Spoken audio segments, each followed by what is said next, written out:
how do you increase focus? You know, people are so familiar with sitting down, reading a couple pages of a book and realizing that none of it sunk in. Or talking to someone and seeing their mouth move, maybe even nodding your head subconsciously and come, and none of it sinks in. This can be very damaging for school, work performance, and relationships, as many of you know.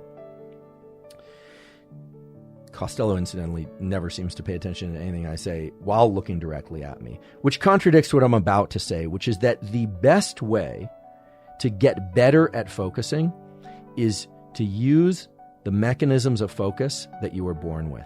And the key principle here is that mental focus follows visual focus. We are all familiar with the fact that our visual system can be unfocused, blurry, or jumping around, or we can be very laser focused on one location in space. What's interesting and vitally important to understanding how to access neuroplasticity is that you can use your visual focus and you can increase your visual focus as a way of increasing your mental focus abilities more broadly. So I'm going to explain how to do that.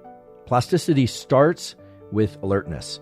And as I mentioned before, that alertness can come from a sense of love, a sense of joy, a sense of fear, doesn't matter. There are pharmacologic ways to access alertness too. The most common one is, of course, caffeine, which, if you watch the sleep episodes, you know reduces this molecule that makes us sleepy called adenosine.